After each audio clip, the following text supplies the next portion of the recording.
both in New York City, but we're still in the pandemic, so we're not. Welcome. Yeah. So here we are. Share. I know you. Oh, yeah. So, hi, everyone. My name is Arielle Gargano. I guess a lot of people know me as the Ninja. So, I'm a 3-time American Ninja Warrior. Also, Miss Fitness America 2016. And I'm also the creator of a few different programs, one of them being my Strong Feels Good program, as well as I was helping for a while women get their first pull-up. So, that's lots of different things that I've kind of been through. And obviously, I'm a certified personal trainer. Cool. And I want to back up. So being in the fitness world, as we are, New York City, it's a small world. We've talked about this. And kind of how did you get into it? You've always been in fitness. You always were athletic, fit, not you know, we go through stages. Tell.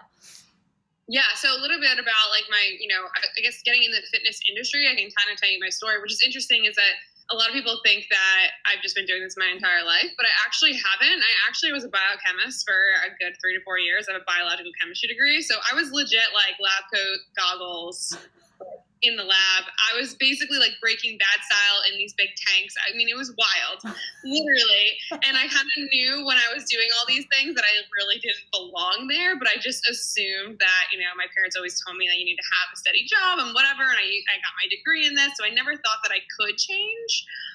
And then I started getting into fitness competitions because after college, I was a college gymnast. So like after college, I just felt like I needed something to do. And like, obviously the chemistry wasn't really doing it for me.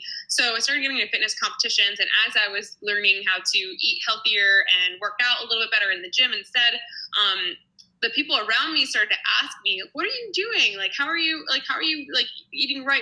So they were like, can you help me? And I was like, absolutely. So I started helping them and I started realizing how much it was so much more rewarding to me. So that's when I knew that this is where I belong. Like, this is what I need to do. And I need to take a big risk and I need to quit that steady job and head over to the fitness industry. So the tough part about that was I really didn't know what I was doing. The first thing I did was just got myself certified. I just literally got certified while I was working at the biochem job. Would just do it on the side.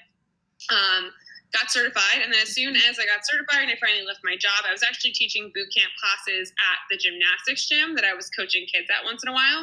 So I started teaching the parents of the kids that I was coaching because the parents were always like, oh, I wish I could be as strong as my kid. And I was like, why not? Like, why can't you be?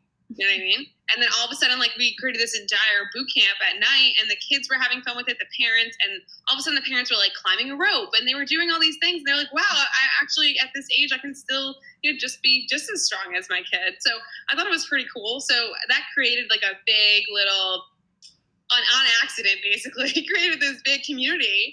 And then I wound up owned a gym. I opened a gym in Rhode Island. I had no idea what the hell I was doing. I don't know why I did it. I didn't realize that when you open a gym, it's not just about personal training, that you're a business person now, you're a janitor, you're an accountant, you're also if you hire people, you have to deal with that. I mean, I had no idea what I was doing, but I'm I'm just going to do it, whatever. So figure it out. I opened the gym. Yeah.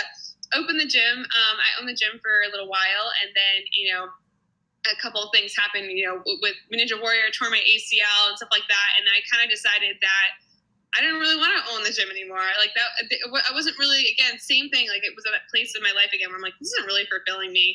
And I knew that my heart was set on going to New York City. I literally was always on my phone, looking at everybody on Instagram, watching how amazing they are, all the things they were doing and how much they were learning and how knowledgeable they were.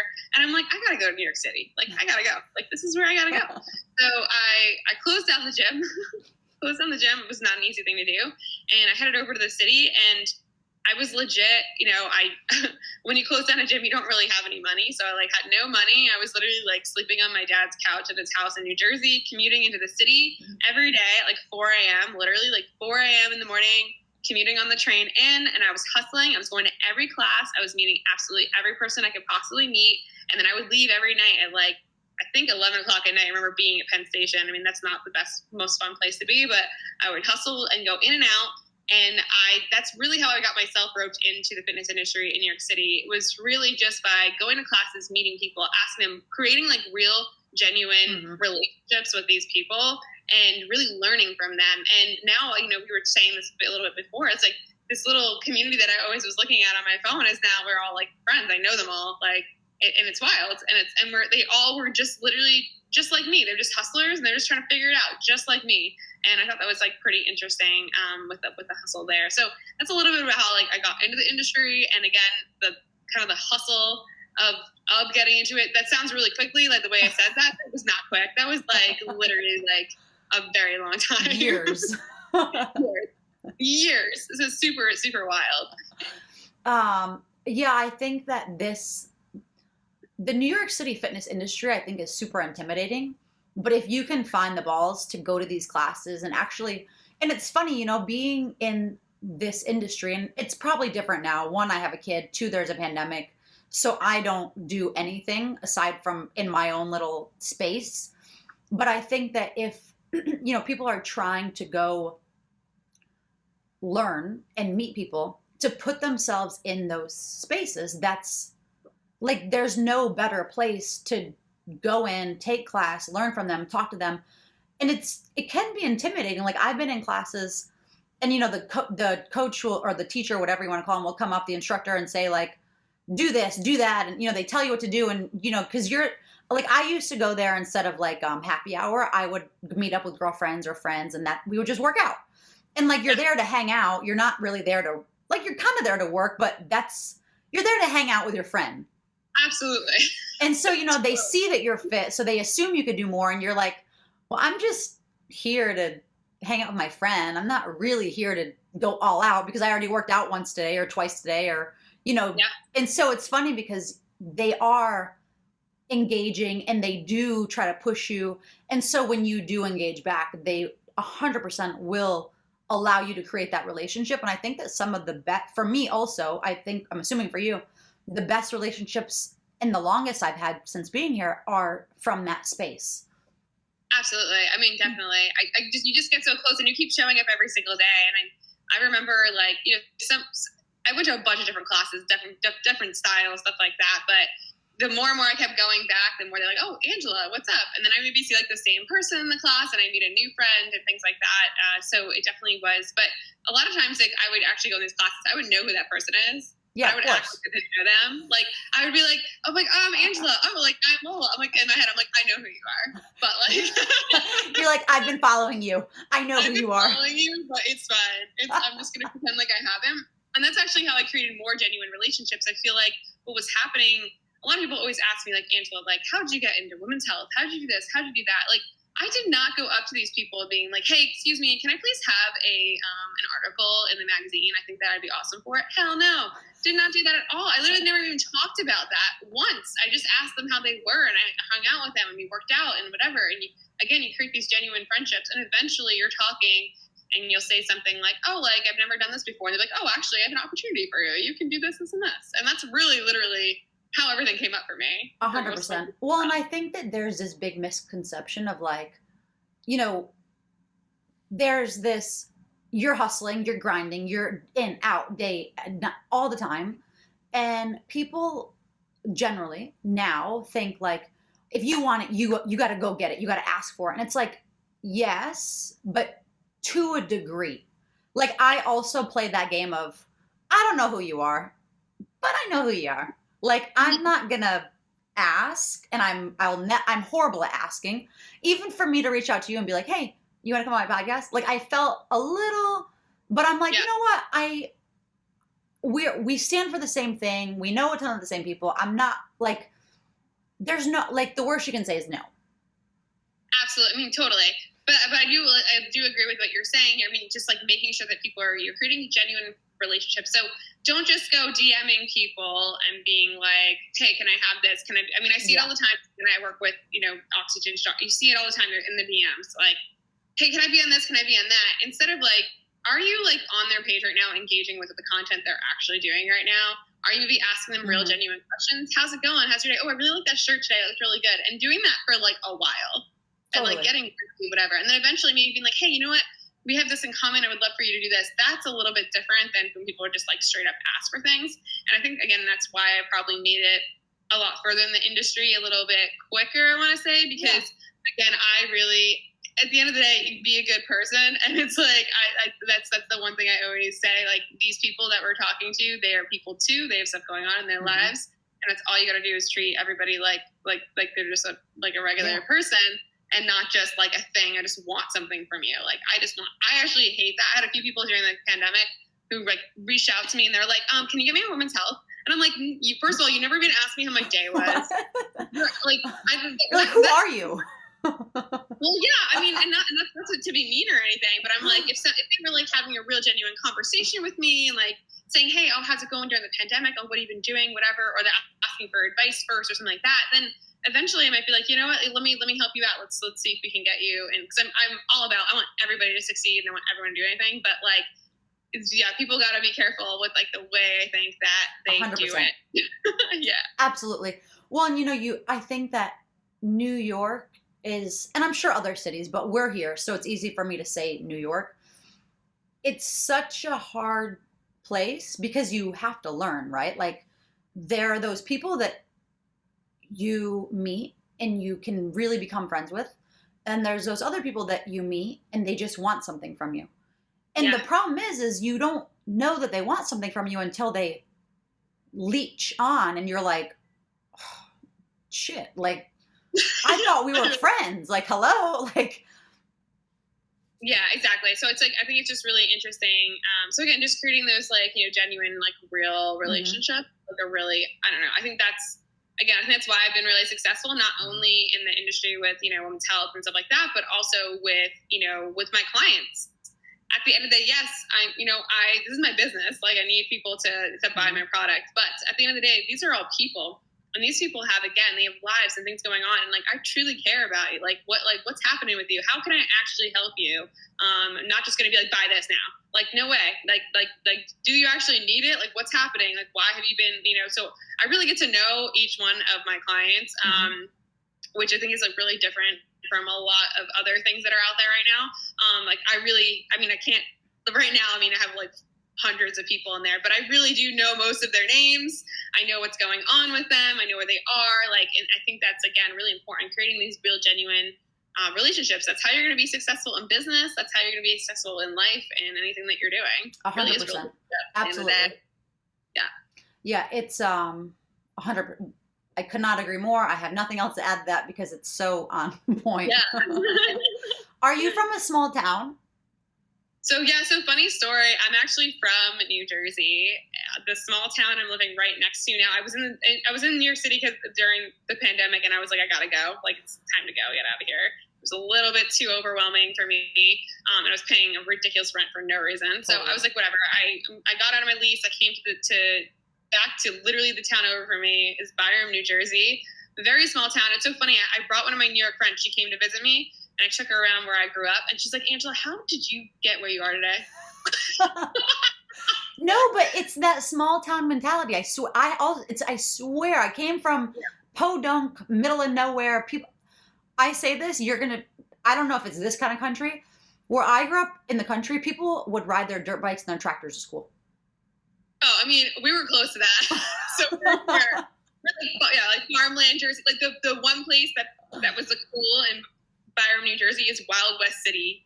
There's literally an old Western city that you can like do all school. It was like, I'm like, this is it. Like, and it's so wild, right? When you go up there, you're like, this is what you think it is. Like, you think it's this. And then like you get out of that and you're like, wait, there's like a lot more out here. Totally. Yeah. 100%. But I think that, and now that I have a kid, I'm like, what am I doing? Like, because I think that it's so important to have those roots, those small town, say hi to people, be nice, like, be humble, be kind. I think that it's really important, and I don't really know how to do that in a big city like New York. I think New York City is tough. My cousin and my aunt live in the city, and they definitely have a completely different mentality, the way they are and stuff like that. It's just a lot harsher, and I definitely don't have that like in me at all. Well, it's like, I'm sure I always would get it, and I'm sure you did, of, you're not from here, are you? I would get it all the time, and I'm like, I've been here for a long time. Not like I feel like the other part is because, you're a fit, hot chick. If you smile at someone, a guy, They always get, and it's like, how can I not smile? Like, Mm-hmm. just because I smile at you and say hi doesn't mean I'm flirting with you. It doesn't mean I have any attraction to you. I just said, I do it to women, I do it to men, I do it to kids, I do it, like, get off Yeah. your horse, guy. That's definitely interesting with the city too. Also, like when you're in the city, it's like, I mean, I saw this quote the other day, like a post up the other day. It was like, when you're in the city, everybody is better looking than you, everyone's smarter than you, but the one thing you have that's different than anybody else is that you are you. I thought that was like a really interesting one because yeah, for sure, when you're in the city, it's like everybody's good looking. It's like wild, but yeah, the personality is what makes you stand out. It's not like, you know, there's a million beautiful people, right? But what about the people, like you said, that, you know, ask you about how your day is, how's it going, you know Totally. what I mean? Like the simple stuff. Yep, the little stuff thing. you learn in a small town. There we go, right there. Okay, so what is your morning? So you're out of the city now. I know that you've, and I'm sure you're still doing it, hustling and grinding. What does a typical day look like for you? So my typical day, so yeah, it's definitely like different, a little bit different right now because I'm training for Ninja. But oh, you are. That's exciting. Yeah, I got a call for Ninja, so I have to go there in like 3 weeks or 2 weeks, whatever. It's like very soon, so we're just training like crazy. So my training schedule is definitely up more. But so yeah, so basically, what I decided to do during this pandemic, and I'm not sure if you've done the same thing, is, you know, I decided that this is going to be a great time for me to slow down. When you're in the city, you're normally literally on foot running around everywhere, so you really don't have time to do like much for yourself, and it really does lead to burnout like pretty quickly. So I was kind of like, I'm going to take advantage of the fact that I'm not like on a train, I'm not like driving places, and not whatever, not, you know. So I really wanted to make sure that for me, that the one thing that's really important was to have a really solid morning routine. And I kind of had it before, but it was like on and off. Like, you know, I would do it and then things would happen and like 2 weeks would go by and I wouldn't do it. So I'm like, no, I'm here. Like, what else do I have to do? I have way more time. There's literally no excuse for me not to do it. So it's really been a game changer mentally for like with everything that I've been doing. So basically what I do is I wake up in the morning. First thing, I try not to check my phone. I know it's like really hard to do, but you try not to check your phone.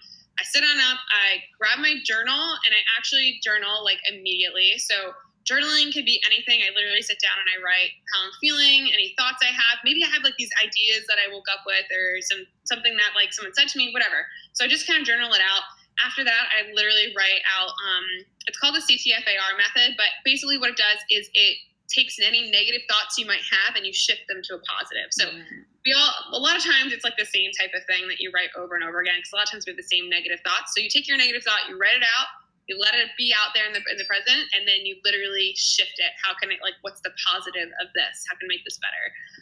Then I write 3 things I'm stressed about, 3 things I'm grateful for, and then I write a whole list of affirmations. So that's normally like, I am enough, like, I'm going to make it. Like, it sounds crazy, but like it's powerful when you write it down over and over again. You're seeing it every morning. And so I'm making sure that I write that out.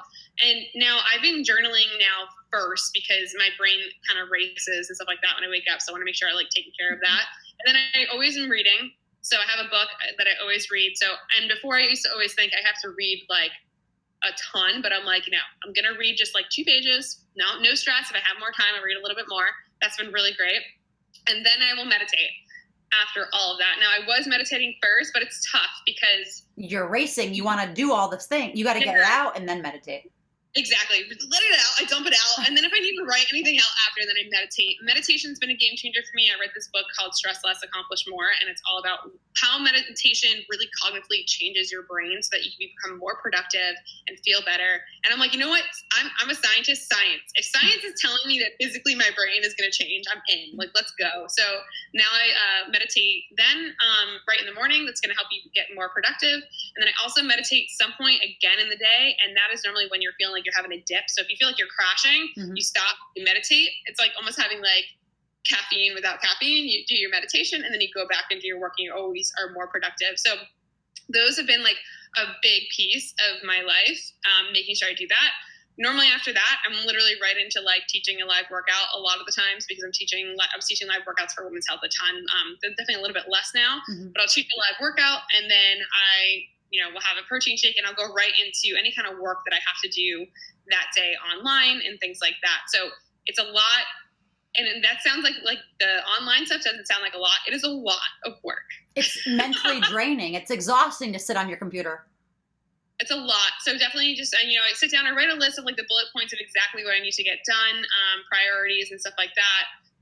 And then I have been, with ninja training, what's been great is it kind of breaks up my day. Like I'm like, okay, I have like 2 or 3 hours to get this done and hustle. If I can right now, I am going to like a cafe because, it's hard to work at home sometimes. So I'll go to, literally right now, the only place that I can go really is Panera in this town. So I go to Panera and I sit in this little corner and I like have my little cup, like if no one bothers me, I can take my mask off, plug my computer in. I just kind of like sit there and do my hustle. And then, that's basically, there's obviously more that happens in a day, depending on the day, kind of block out my days and stuff like that. Like today's normally like more of a call day type of thing. But really the biggest thing about my daily routine, if anyone asks me or what I'm doing each day, like that morning routine is literally everything. How long does that morning routine take you? Like you have it?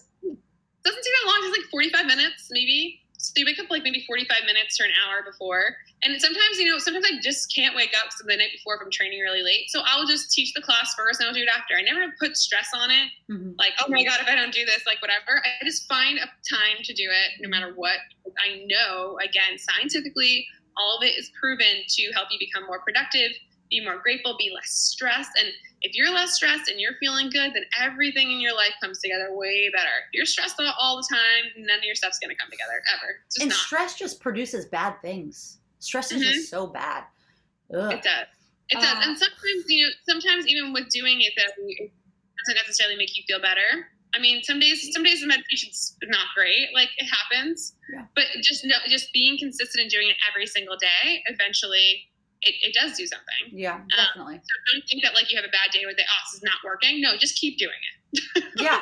Well, and it's the same as fitness, right? Like you're not going to see your result overnight. Like it's a slow, gradual process. You just have to keep doing it. Yep. And some days you don't want to. Some days you don't want to. You got to show up anyway. Because that's what's going to set you apart. That's what sets you apart. What people are like saying, I'm a hustler. You know what sets me apart? I have so many days that I do not want to show up. I don't want to do it, right? But I still do it because I have my goal in mind. I know what I want to do. I know where I want to be. So you show up no matter what. It's not about. It's not that one-time wonder time thing. You got to keep the reason I'm getting where I am today with a lot of stuff is because I'm consistent. And it's funny, I just talked to, and I'm just going to be completely blunt here. Like also during the pandemic, I told myself I would see a therapist because I'm like, all right, like again, I have insurance that I pay a ridiculous amount for. I might as well go see a therapist. Yeah. You do it like telehealth or whatever. So I see a therapist like once a week. And her and I were just talking about that. I had just literally had a slump where I was kind of feeling like, I don't really know what I'm doing next. What's happening, whatever. And then all of a sudden it's back up again. And she was like, the reason why you're doing well is because you kept showing up even though you weren't feeling so hot. You weren't feeling great. And I think that stuff is really, really important. Yeah, it is. It's I think that the people that you see succeed, it's because they just keep showing up, right? Like they're just not going away. That's all it is. And that's truly, that's what sets you versus whoever else apart. Just keep showing up. Are you reading any books right now? Currently, I'm reading The Breaking the Habit of Being Yourself by Dr. Joe Dispenza. Someone told me to read it. It's so funny because sometimes I'll start a book and then when you're just like not feeling it.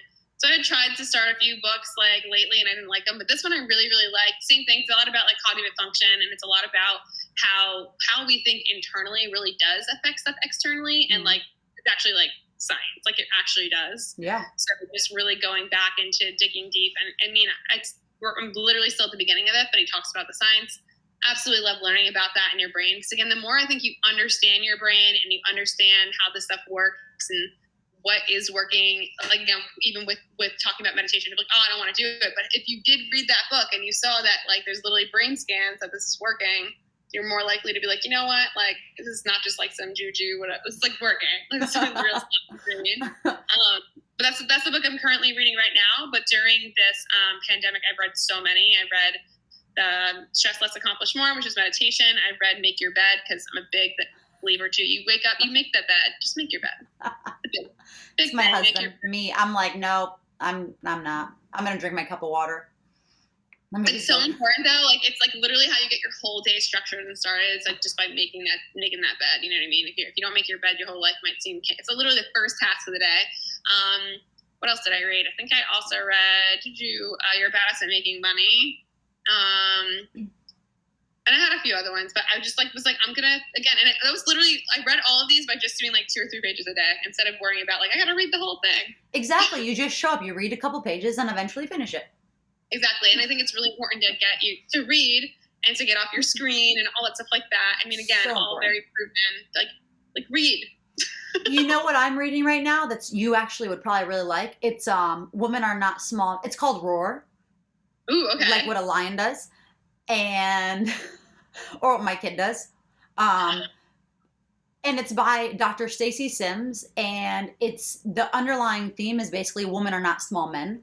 So and it's like how our nutrition needs to be different. What we need to do as strong women or women who work out or don't work out or whatever it is, we're not like, it doesn't need to just whatever a man has. It's not just labeled, smaller portions and with a pink label. It should actually be different because we are different.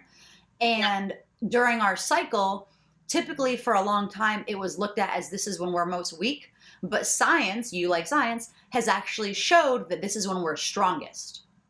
Like we could lift heavier, we could run faster, we could have better endurance during those few days during the cycle. So it's actually very, very interesting. And I am almost through it, and I need to actually start reading it again because it's so packed. It's just packed with information and statistics and data, and I need to probably read it a couple more times. Yeah, I feel like that with the book right now we're going through. I'm like, I'm probably need to read this again. Yeah, I like those kind of books. Yeah. Natural caffeine. So do you drink coffee, tea, or you don't? You do? What do you do? Isn't that wild? Everyone's like, Angela, how do you have so much energy? And I'm like, I don't know. I meditate. I just don't. I don't know. There's something about, I don't drink caffeine. Right now I've been drinking instead, because it's supposed to help for cognitive health. I've been drinking cacao, cordyceps, and ashwagandha. You like mix it all up. It's like hot chocolate in the morning. Oh, yeah. It's the mushrooms. Yep, the mushrooms. Yep. So there's been great studies on that as well, saying how good it is for your body and your brain. So I'm going to test it out. And, I always tell my clients, like, I'm not going to tell you to do anything unless I really actually tried it and think if I think I like it. I think it's helping for sure. And you don't like crash or anything like that again. But yeah, I really don't know how I don't do the whole caffeine thing, because if you see like how I am, it's like Angela, like you have to be. But then I really do feel bad for people. Like I have one friend who was like, kept saying how I have like 5 cups of espresso a day. I'm like, that can't be good for you. Terrible for you. That cannot, in the long run, like just cannot be good for you. But yeah, no, none of that. And I really don't drink at all, which I think people think is interesting, because I know New York City is a big little party scene over there, but I'm actually just not a fan. I'm a fan of just being in my own, I'm not trying to like get myself shaken up from caffeine. I'm not trying to get myself drunk. Like I'm literally I just feel good in the, like living. I don't know what all natural. Yeah. Just like natural. Yeah, I get that. I think that when I was pregnant, my favorite excuse was I can't drink because I'm pregnant. Because it's a thing, like you got to have a drink in your hand. Like it really, people make you feel like well, why don't you want to drink? And it's like, I don't want to. And then when I was pregnant, I was like, I can't, I'm pregnant. I feel so much better. I mean, here or there, always like I'll have like a little bit, but it's like, it's not something I feel like it turns into for people like what they need to do. Like again, like, well, what are we going to do like this weekend? Well, let's all go have some drinks. It's like, okay, cool. I get like to be a little social, but for me, just like you said, like you went out with your girlfriends and you went to fitness classes. Like my friends and I will meet up. We'll go for like a hike, or we'll go do something like that. And I feel like to me that feels like so much more fun. And I don't know. I just like it so much better. I think we might be nerds. Maybe we're nerds. I don't know, or maybe we're just living. I don't know. But a lot of those people who are going out and drinking on the weekends are really trying to escape their lives and long, they're really just having maybe they had a really busy week and they're just trying to get their escape. And I think our escape's probably a little bit healthier. A better option, I think, also. Yeah. What has been your biggest setback you faced in life, in general? Jeez. Anything. I mean, like a real setback, or a setback that brought me forward later, or like a real downer. Well, even a real downer would have projected you to where you Yeah. are. Oof. I mean, there Hold was on. a lot. Also, before I go there, because obviously we can go down. I think you are, but I'm super bouncy, and this has been one of my goals is to try to focus and not, because I always am like bing, bing, bing, bing, bing, bing, bing, and then everything For gets sure. lost. Mhm. Oh, see, I just did it again. I lost myself.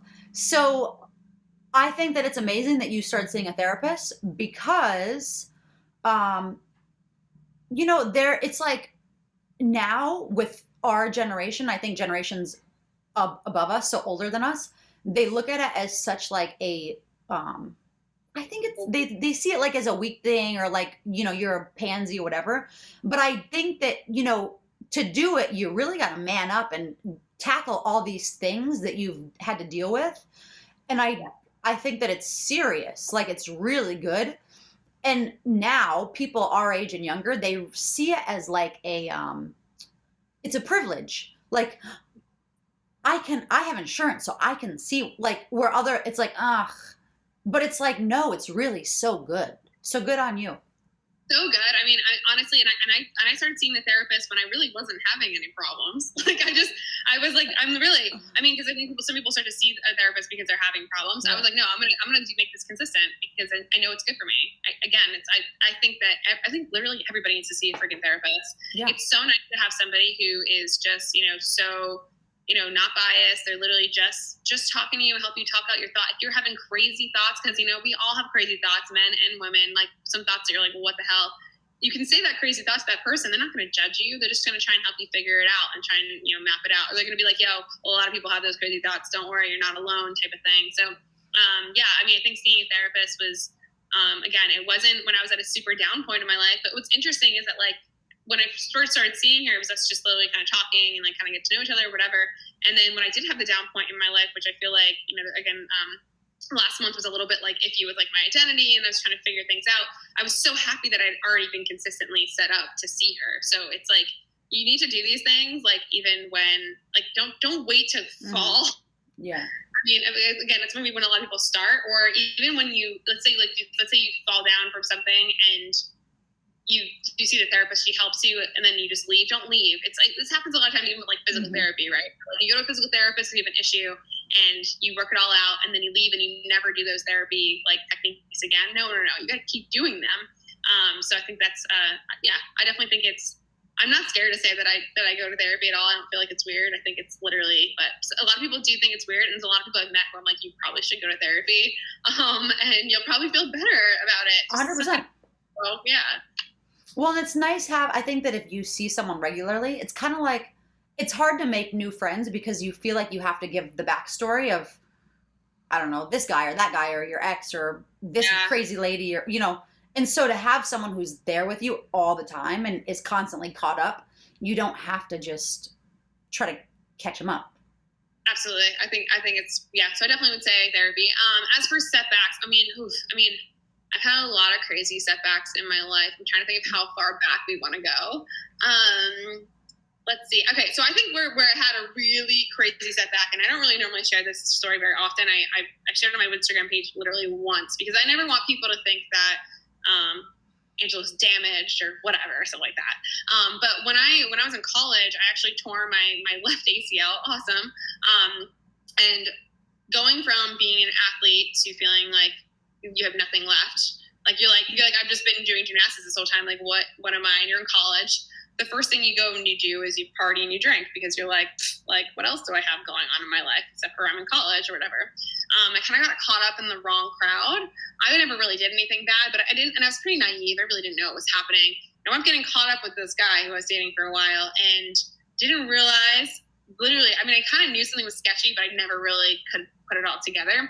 And I realized that, he actually was a heroin addict. Not a good thing. And especially someone like me I was really still pretty fit, even though I was drinking and partying. I was never doing anything super extreme or anything like that. So I got really caught up with that and really caught up with trying to help him get out of that.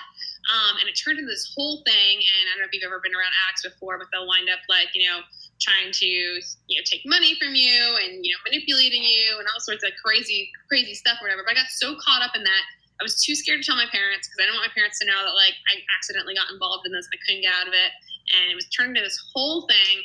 Finally told my mom, I was like, Mom, like literally, like I don't know what to do. Like, I'm like, this guy is like, we need to get a restraining order or something. Like it's just wild. And I never, like, I didn't do this on purpose. I didn't do anything. She was so understanding, my mom. She's like, all right, cool, let's figure this out. Don't worry, this happens, whatever. So cool. But we really helped us become so much closer. So finally got out of it. And then I think it was like maybe a couple of weeks later, I got a call, and the call had said that he overdosed. And I know, crazy. And I was shocked because I was like, oh my God. I was like, I can't believe that, like I kept blaming myself. I'm like, what did I do? I should have stepped by this person. I should have done this. I should have done that. And I was at such a low point in my life because I got so like caught up in like trying to figure out what to do to help this person when at the end of the day, like they need to just help themselves or whatever. But I know it sounds like a super sad story. I mean, it is. It's definitely sad with everything happening. But one of the main things I got out of it is that, you know, maybe a couple months later down the line, it just sounds so silly, but his mom messaged me and was like, hey, like, you know, I reached out to a medium and the medium like wanted me to tell you something from him. And I was like, okay, like I would love to know like what that was. At first she said that he said that like, you know, nothing was like wrong with you. Like I just, whatever, like I just had a lot going on. Number two, he said, be all you know you can be. And that right there changed my life because at that moment I thought the only thing I could be was a scientist or whatever. And that really opened up my brain to, wait, can I be more? I can be more and do more. And I thought that was really crazy because, yes, it was such a setback in my life. Because, I mean, if you would have seen me then and just, you know, getting tied up with something like that is really, really difficult. That instant was like, oh, wow, like there's so much more that I can be than just a scientist or just, you know, what people think I should be. And again, that was a major setback. I know probably people don't expect that to come from me because I don't tell anybody that ever. But that literally was probably the craziest, most ridiculous part of my life where I was like, what is happening? Well, it's so emotional, right? Like, because you're with someone and you don't, being naive, and I get it because I also am, and I think that you just trust people and Yeah, you give absolutely. people chances and opportunities, and it's like my biggest fault is my loyalty, and I know that it's a fault. And it's like I've been screwed over in jobs from my bosses, from and it's like I'm 31 and I still know it, and I'm like, how do I fix it? Mm-hmm. So it's like I totally get how you can just get caught up, and I can't even imagine. Ooh, but it's amazing but also I think that you can see the positivity in things. Like you totally look at the good. So it's amazing that you were able to really, you know, arrow that and launch it forward. Absolutely. I mean, obviously that took a lot of work and I took a lot of, you know, days crying and whatever. I mean, I also learned like how much I can trust my mom and how great my mom was and how I could tell her anything and I didn't be nervous or whatever. Because my mom, you know, your parents sometimes, again, they always look like these superheroes. They've done stuff and they've been there. They've done you know what I mean? So Definitely. it's like maybe they didn't tell you about it or whatever. But no, definitely. I think like taking a lot of the things and I think that already set me up for success with, you know, when I did tear my ACL and my comeback and stuff like that. Like all of that stuff was, okay, like you said, I've been in a low point before. I can shift this somehow into a positive spin to make my life better. There's always a lesson in everything. I mean, again, I don't know if I didn't have that moment, maybe I wouldn't be here right now because maybe I wouldn't have thought I could be anything else. Maybe I would have still been in my pharmaceutical job sitting and just, you know, thinking like, that's it for me. Or just looking at everybody on Instagram. Totally. But that definitely, again, was a major point in my life, major setback, again, as much as the ACL were and stuff like that, I think that was really just a shocking moment in my life.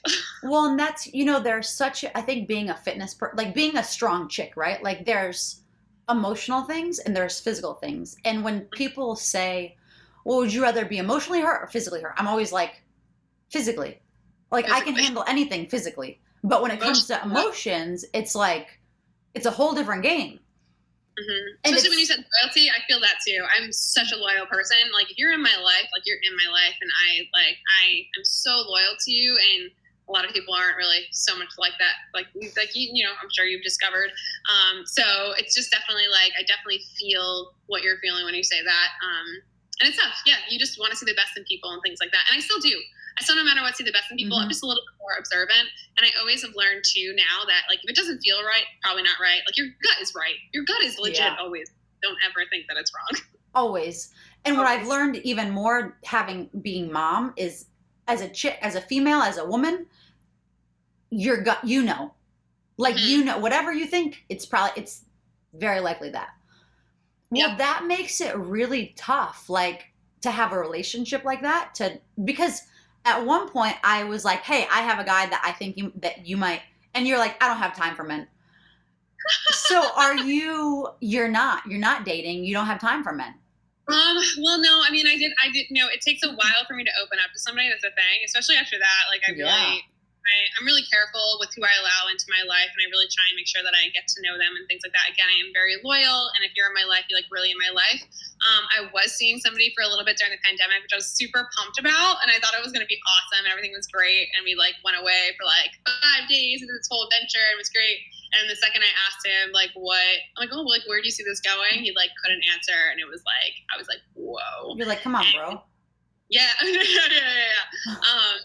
Like to me in my mind, like, you know, I'm like, oh, well, if you do this, if you go on a trip with somebody and do all that stuff, that, I mean, obviously you must care for that person.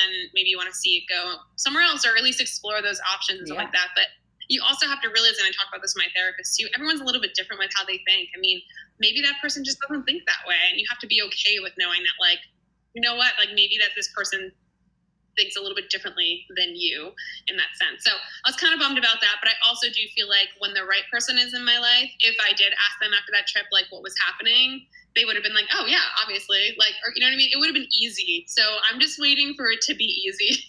Well, luckily you asked that question. Otherwise you'd be wasting more time. Yeah. I mean, I didn't think that I was I didn't think I was wasting any time. I thought everything was great. Yeah. That's such a bummer. What a little shit. No. I mean, it doesn't necessarily mean the person's a bad person. Yeah, no, but it's like, you think you're here, but I think the issue with people is they're too scared to communicate, and then, or they don't even know how to communicate. I think that's a really big issue nowadays. That one, 100%. In person, they don't know how to communicate in human to human. Yes. I mean, I communicate the entire time. Like, you know, even with seeing, I'm like, okay, cool. Like, how are you feeling about this? You still like want to continue this? I'm always asking. So I just want to make sure that we're on the same page and stuff like that. So people have a hard time communicating that, you know, and you know, I think it's really important to say how you feel. Even if that's how you feel, it isn't going to feel right. Maybe the person was like, oh, you know what? I really see this more as a friendship. And then, yeah, it would have hurt. But hey, you know what? You're communicating. Like, you're letting me know, hey, I think we're better off as friends or something like that. That would have been easier. But people are they don't know how to just like speak. It's a wild, right? And also New York City. I mean, I don't know. New York City, I don't think New York City's not the place to date, I feel like, for me. I mean, I know some of my friends have met some amazing guys and they're doing great with them, but I don't know. New York City to me, I feel like the guys just think that there's just so many options out there and they just can't like. They just want the next best thing.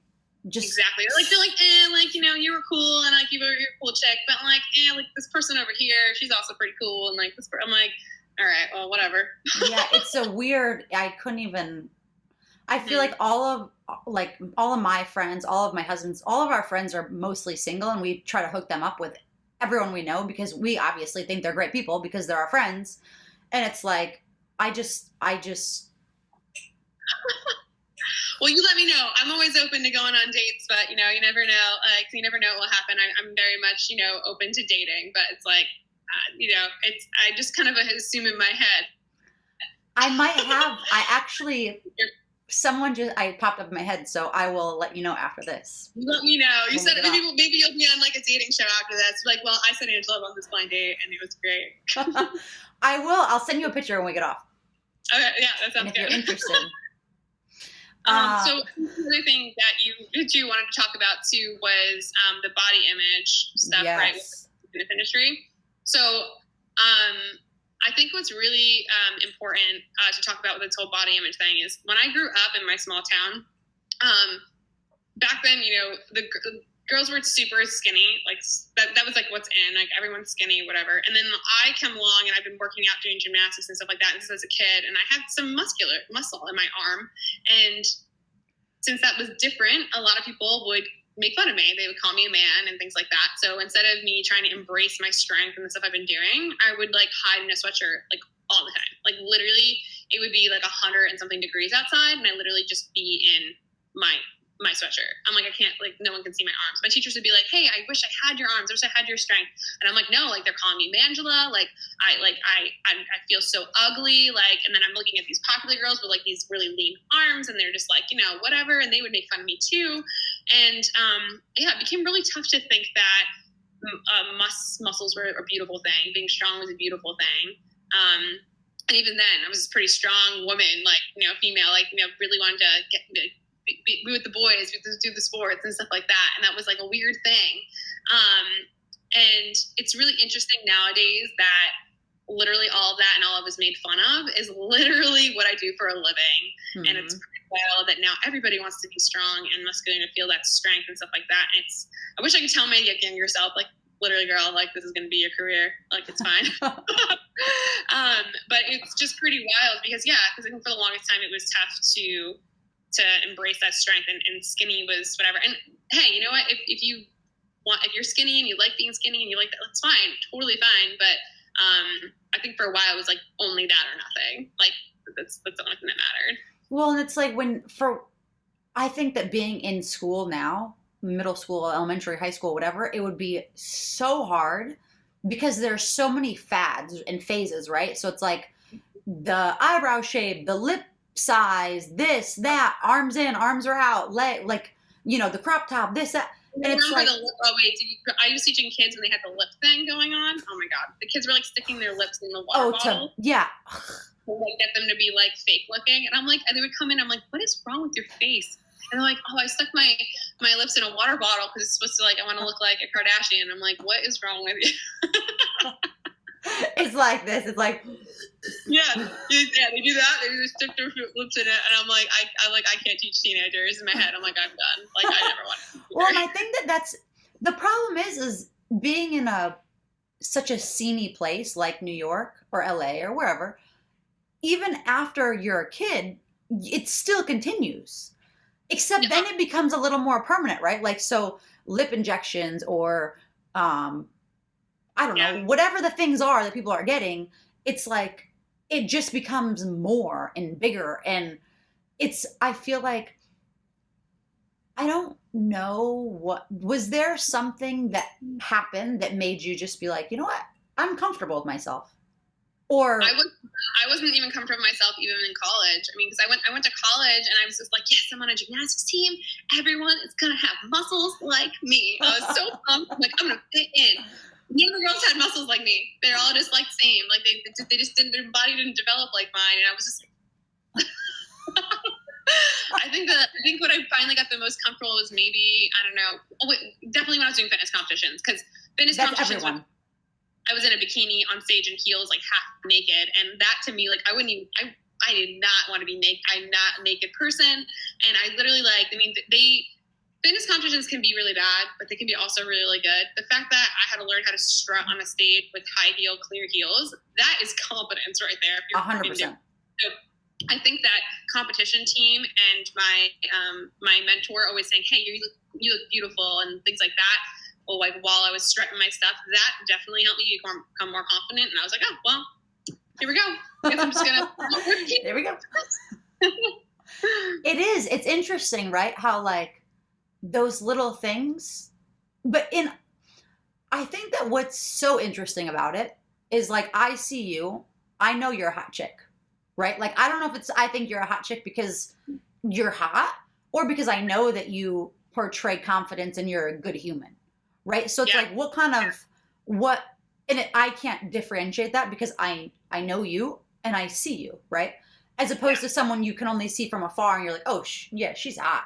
But when you talk to her, she's a bitch and you're like, okay, never mind. Like, I was wrong. Sorry.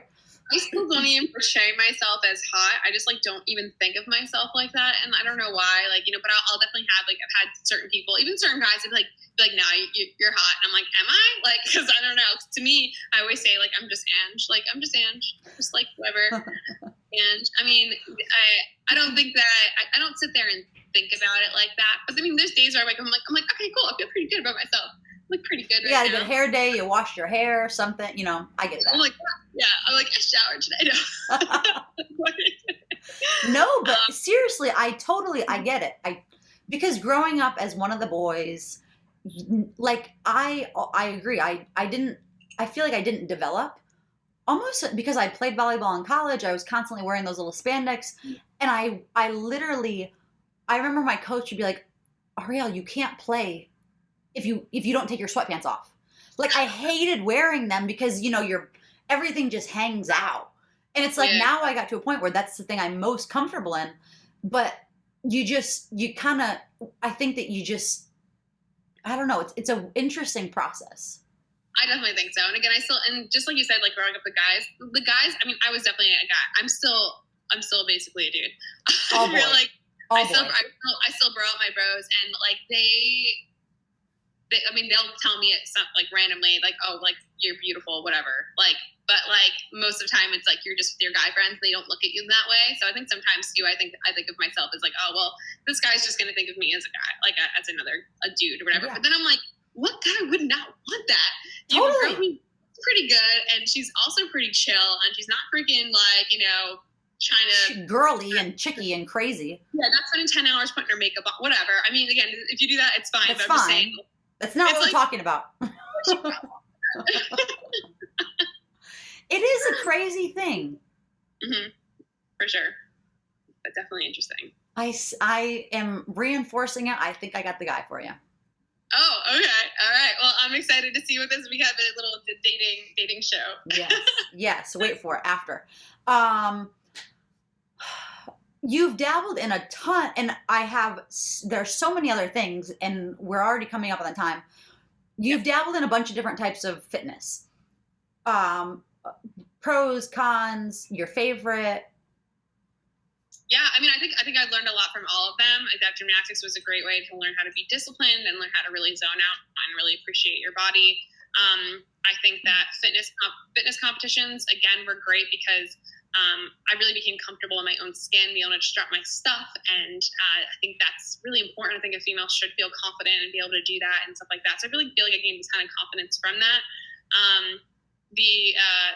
The eating was not for me, the whole fitness eating, but I did learn a lot from the eating. So I'm glad that I did it. Ninja, one of my favorites. I feel like Ninja is great because the community is so amazing. What's amazing about the community is you're training with kids who are 18 years old, and you're training with people who are 60 years old. Everyone's all different ages, and they're all there just to get stronger, and everybody just wants someone to complete the obstacle. So I think that's really empowering and amazing.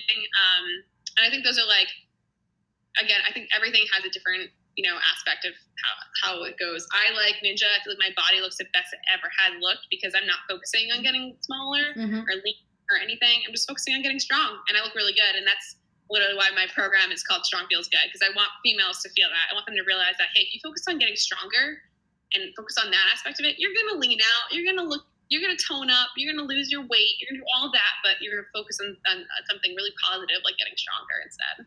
Yeah, I think that when you can enjoy what you're doing and look forward to it, whether it's the community aspect, you look forward to seeing these people when you go, or you look forward to the challenge of the obstacle or whatever it is, it's that's when you found the right thing, and that's when you will see the changes that are it ends up being just unintentional. Yeah, for sure. So you have your Spring Forward Challenge that started today? Yeah, it started today. So Spring Forward Challenge. Part of the reason I can read it is because, I mean, straight up, really bluntly, I want to help people get their shit together. Everyone's like, oh, I feel like I've just fallen off so much from the challenge, and they're feeling really discouraged and stuff like that. And I want to show them that, hey, you know what? You can start somewhere again. It's going to be okay. We're going to do it together. And just by doing it with the community, it's going to be a game changer. So 14 days of workouts. I'm literally doing it with you guys. So it's you have, you can do the programs on your own time, but I'm also legit doing them live on Instagram because I want to show you that practice what I preach, I'm doing it with you. Like we're doing it together. We're a team. And the community already is insane. They are so incredible. It's pretty wild. So that's what I have going on there. And then the other thing that I have is my Strong Feels Good membership. And why I love that is because it's a little bit more personal.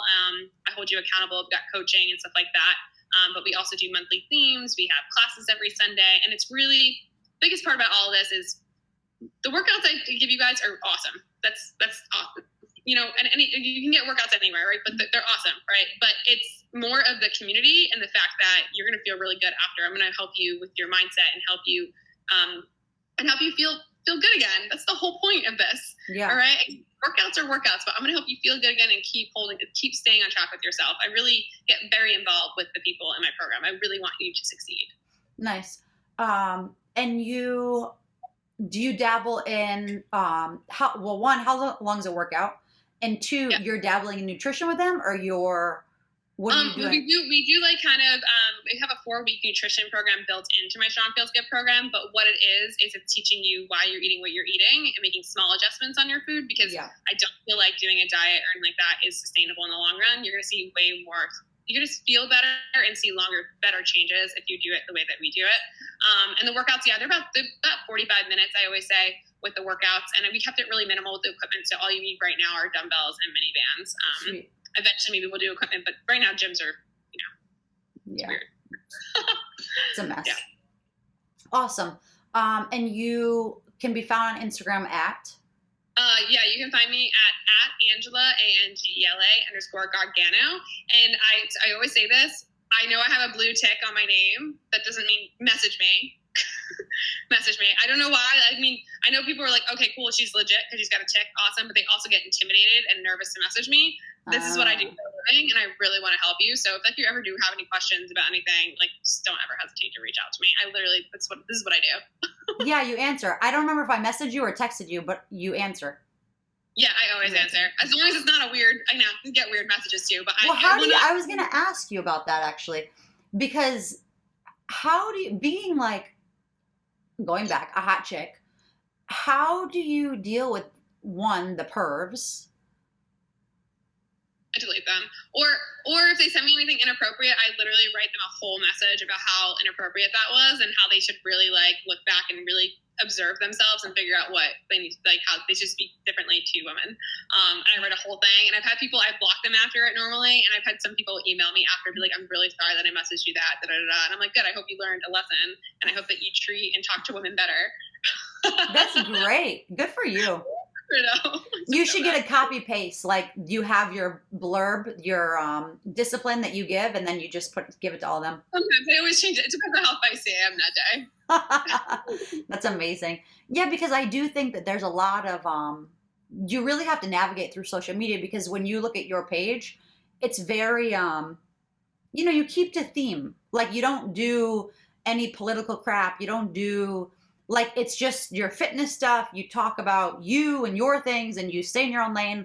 And I really, really appreciate that, because, for me, and I'm assuming other people, just regular people, unless you're searching for political and, other crap that you want to rile yourself up with, you just want a peace of mind. You just want to enjoy what you're looking at. My message for people was, especially when people came at me with any of that stuff, was listen, I'm here to help you get fit and feel good about yourself, and whatever you believe in, go for it. I want to help you get fit and stay good, so that whatever you believe in, whatever side you're on, whatever, that I want you to be able to take care of yourself so that you can do that. But that's what I'm here for. I'm not here for anything else. So I'm neutral. I'm like the therapist. 100%. Absolutely. I'm just going to help you with your fitness.